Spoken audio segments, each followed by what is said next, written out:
Senior hero Srikanth lead role లో act చేసిన objection my lord web series ఇప్పుడు G5 లో స్ట్రీమింగ్ అవుతుంది. మొత్తం 7 ఎపిసోడ్స్ ఉంటాయి. ఈచ్ ఎపిసోడ్ అంటే వచ్చేసి 30 మినిట్స్ అలా ఉంటుంది. Court drama, investigation and emotion mix చేసి తీసిన ఈ సిరీస్ ఎలా ఉందని డీటెయిల్ గా ఈ వీడియోలో మాట్లాడుకుందాం. లాస్ట్ వరకు స్కిప్ చేయకుండా చూడండి. ఇంకా సిరీస్ లో స్టోరీ లైన్ గురించి సింపుల్ గా చెప్పాలంటే, ఈ సిరీస్ యొక్క షాకింగ్ ఇన్సిడెంట్ తో స్టార్ట్ అవుతుంది.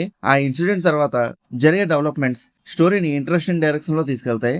ఒక ఇంపార్టెంట్ కేస్, ఆ కేసు వెనుక ఉన్న mystery, investigation, court room arguments చుట్టూ స్టోరీ మొత్తం కంటిన్యూ అవుతూ ఉంటుంది. ఇంకా స్టార్టింగ్ ఎపిసోడ్స్ లో మెయిన్ క్యారెక్టర్స్ ని ఎస్టాబ్లిష్ చేస్తూ కేసు ఇంపార్టెన్స్ ఏంటనేది ఎక్స్ప్లెయిన్ చేస్తారు. ఆ తర్వాత ఇన్వెస్టిగేషన్ స్లోగా బిల్డ్ అవుతుంది.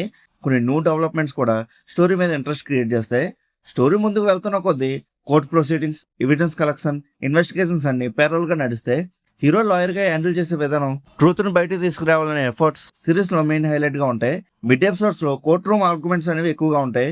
హీరోకి ఎదురుగా స్ట్రాంగ్ అపోజిషన్ ఉంటారు. ఒక పక్క లీగల్ బ్యాటిల్, ఇంకో పక్క ఇన్వెస్టిగేషన్ రెండూ కలిసి స్టోరీని ముందుకు తీసుకెళ్తాయి. లాస్ట్ ఎపిసోడ్ కి వచ్చేసరికి కేసు మరింత సీరియస్ గా మారుతుంది. ఇన్వెస్టిగేషన్ లో కొన్ని ఇంపార్టెంట్ పాయింట్స్ రివీల్ అవుతాయి. క్లైమాక్స్ కి ఎమోషనల్ టచ్ తో ఫినిష్ చేయడానికి ట్రై చేశారు. ఇంకా పెర్ఫార్మెన్సెస్ విషయానికి వస్తే, ముందుగా శ్రీకాంత్ గారి గురించి చెప్పాలి. లాయర్ రోల్ లో చాలా సెటిల్ గా అండ్ నేచురల్ గా పెర్ఫార్మ్ చేశారు. కోర్ట్ రూమ్ సీన్స్ లో కాన్ఫిడెన్స్ గా బాగా కనిపించారు. రీసెంట్ టైమ్స్ లో ఆయన నుంచి వచ్చిన బెస్ట్ పెర్ఫార్మెన్స్ అని చెప్పొచ్చు.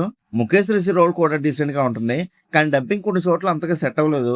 దానివల్ల క్యారెక్టర్ ఇంపాక్ట్ అనేది కొంచెం తగ్గుతుంది. మిగతా క్యారెక్టర్స్ అయితే వాళ్ళకి ఇచ్చిన రోల్స్ వాళ్ళు న్యాయం చేశారని చెప్పొచ్చు. టెక్నికల్ సైడ్ విషయానికి వస్తే ప్రొడక్షన్ వాల్యూస్ డీసెంట్ గా ఉన్నాయి. కెమెరా వర్క్ సింపుల్ గా ఉంది.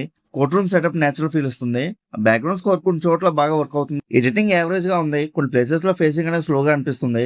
స్క్రీన్ ప్లే ఇంకొంచెం గ్రిప్పింగ్ గా ఉండుంటే ఇంకా బెటర్ ఎక్స్పీరియన్స్ ఇచ్చేది.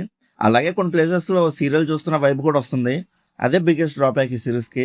కానీ ఓవరాల్ గా ఈ సిరీస్ ఎలా ఉందని అడిగితే పర్లేదు, బానే ఉంది. యావరేజ్ టు అబవ్ యావరేజ్ మధ్యలో అలా ఉంది. ఒకవేళ మీకు కోర్ట్ రూమ్స్ డ్రామాస్ అంటే ఇష్టపడే వాళ్ళు అయితే మాత్రం ఈ సిరీస్ ని ఒకసారి ట్రై చేయొచ్చు. ఒకవేళ ఆల్రెడీ సిరీస్ చూస్తుంటే మీకు ఎలా అనిపించిందో కింద ఉన్న కామెంట్ సెక్షన్ లో చెప్పండి. అలానే ఇలాంటి రివ్యూస్ కోసం మన సినిమా ఛానల్ సబ్స్క్రైబ్ చేసుకొని బెల్ ఐకాన్ కూడా ఆన్ చేసి పెట్టుకోండి. మా వీడియోస్ మీరు మిస్ అవ్వకుండా చూడగలుగుతూ ఉంటారు. ఇంకా మళ్ళీ మనం నెక్స్ట్ వీడియోలో కలుసుకుందాం. బై.